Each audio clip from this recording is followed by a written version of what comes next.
हाल ही में नॉर्वे की पत्रकार हेले ने भारत के मानवाधिकार रिकॉर्ड पर सवाल उठाए और पूछा कि दुनिया भारत पर भरोसा क्यों करे।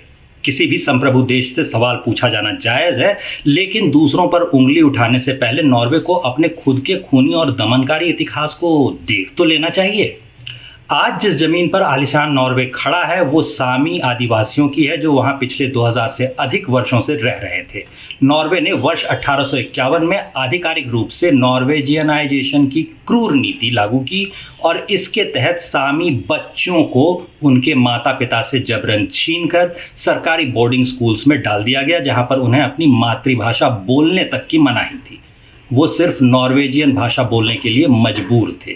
इतिहास गवाह है कि स्कूलों में सामी भाषाओं को दबाने का जो सिलसिला 1773 के दौर में शुरू हुआ था, वो कानूनन 1959 तक जारी रहा। सामी संस्कृति के प्रतीक उनके पारंपरिक ड्रमों को वहां के चर्च ने पूरी तरह प्रतिबंधित और नष्ट कर दिया था।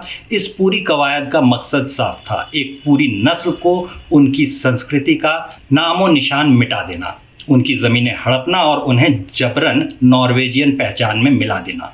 उत्पीड़न का ये दौर आज भी थमा नहीं है। आज भी सामी समुदायों को क्लाइमेट चेंज यानी जलवायु परिवर्तन के नाम पर, पवन ऊर्जा के नाम पर अपनी पारंपरिक चारागाहों से हाथ धोना पड़ रहा है। सामी लोग इसे हरित उपनिवेशवाद यानी ग्रीन कोलोनियलिज्म कहते हैं। अपनी पर्यावरण संरक्षण की आड़ में आदिवासियों की जमीन को हड़पा जाता है। नॉर्वे की सर्वोच्च अदालत ने यह फैसला दिया था कि इस प्रोजेक्ट में सामू समुदायों के लोगों के मानवाधिकारों का उल्लंघन होता है, लेकिन इसके बावजूद वहां की सरकार ने पवन चक्कियों को बंद नहीं होने दिया। आदिवासियों के इस सांस्कृतिक दमन के लगभग 170 साल बाद नवंबर 2024 में जाकर नॉर्वे की संसद ने सामियों से औपचारिक रूप से माफी मांगी। बच्चों के अधिकारों यानी चाइल्ड राइट्स की बात करें तो नॉर्वे का रिकॉर्ड और भी शर्मनाक है। नॉर्वे की बाल कल्याण एजेंसी की क्रूरता के खिलाफ यूरोपीय मानवाधिकार अदालत यानी ECHR में 65 से अधिक मामले चले हैं। इनमें से 43 मामलों में नॉर्वे को मानवाधिकार उल्लंघन का दोषी पाया गया है। प्रवासी और भारतीय परिवारों के बच्चों को माता पिता से जबरन अलग कर दिया गया। नॉर्वे की इस अमानवीय व्यवस्था पर भारतीय मां के संघर्ष पर भारत में एक बेहद चर्चित फिल्म भी बन चुकी है।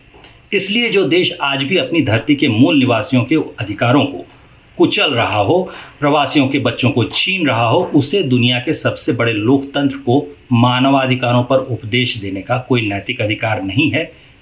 चाहती तो हेले से बच सकती थी, लेकिन नैतिकता शायद उन्हें याद नहीं रही और प्रेस ब्रीफिंग में जहां सवाल पूछने की इजाज़त नहीं होती, वहां भी वो सवाल पूछने पहुंच गई।